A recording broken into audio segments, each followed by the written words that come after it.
Hi everyone! It is finally time for another monochromatic cat scene drawing. It is the challenge where I pick out every single marker that I own in one specific color to make art with. I've done green, I've done blue, and I've done purple. So I feel like since we're going in some sort of color order, the natural next choice of color would be pink. So I have searched through the whole studio, picking out every single pink marker that I could find.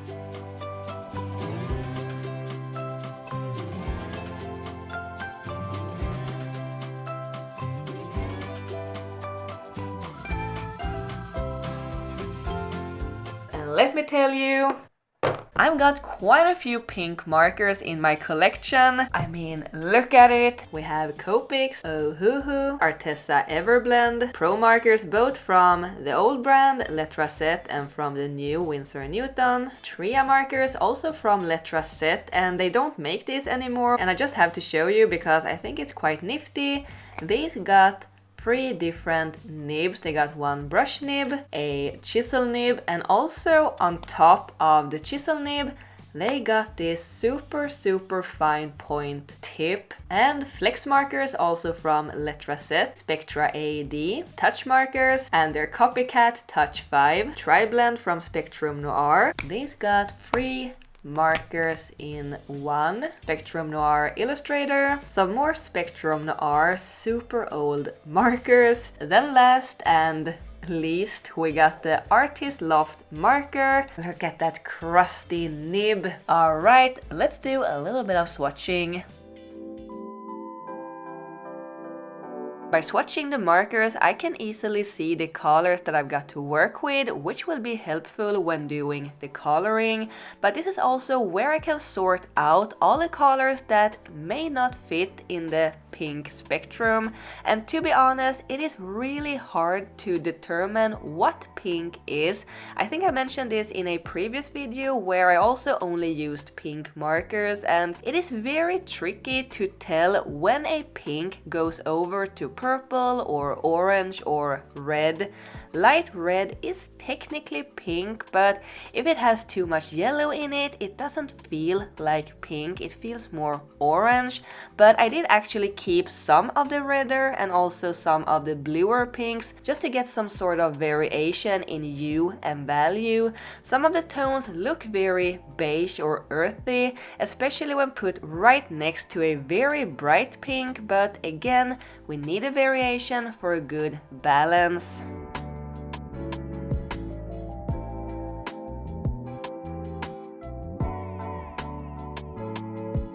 So here they all are, and after I had crossed out and removed all the colors that I didn't want to include, we are left with 93 markers, which is quite a lot, and it had me a little nervous.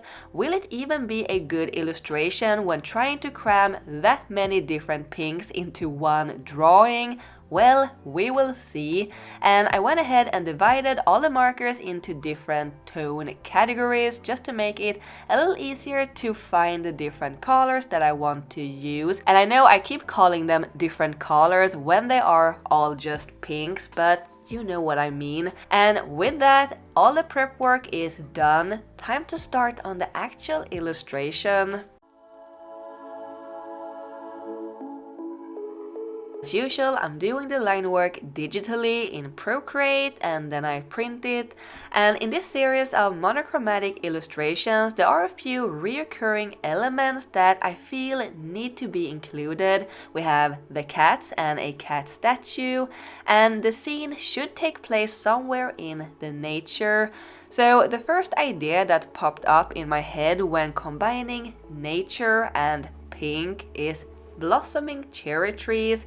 So I was imagining this garden with old twisting cherry trees, magnolia flowers, and the cat statue, of course. In the background we can see mountains and a lake, and we also have the kitties that are playing with some of the cherry blossoms that are falling from the trees. In the foreground we have the magnolias framing the whole scene and adding some depth. I'm trying to add a lot of details so that there will be a lot of things to color, because again there are a lot of markers to fit into this illustration.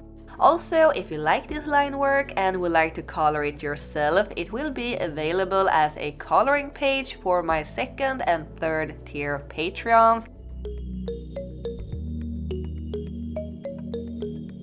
Alright, finally, let's jump into the coloring, and here is where the swatches come in very handy when picking out the colors. I can also use it later to cross off the colors, so I will know which ones that I have used.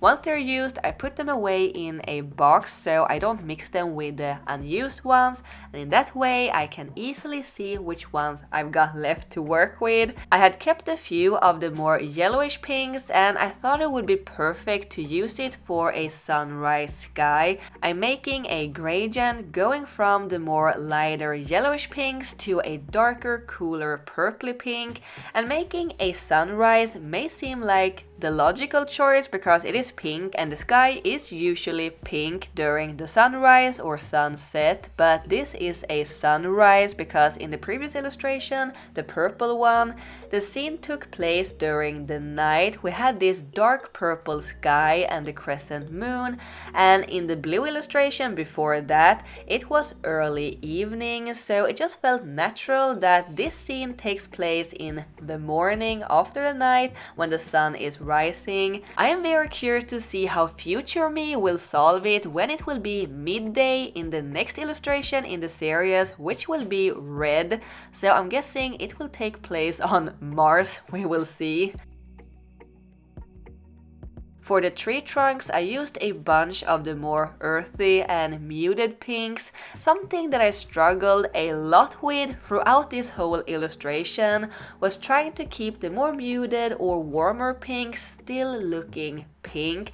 I noticed that when putting a warmer or more muted tone right next to a very bright pink, the other pinks looked either very gray, brown, yellow, or orange, so I had to go over the same area multiple times to try to balance up the values and tones. Like for the statue, for example, I want to use more muted colors to make it feel like it is made out of stone, but it turned out very brown and dull, so I tried to add some warmer tones to brighten it up a bit, but once I started adding brighter, cooler pinks around the statue for the magnolias, the warmer and muted pinks of the statue made it look very, well, fleshy, which wasn't that pretty. So every time I added a new pink to this illustration, it changed the tones for all the other pinks. So yeah, it was a lot of going back and forth trying to balance all the tones.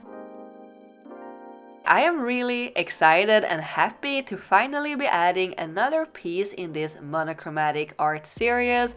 I realized when I was looking through the other videos that it was 2 years ago since I made a purple illustration and 4 years ago since the first one.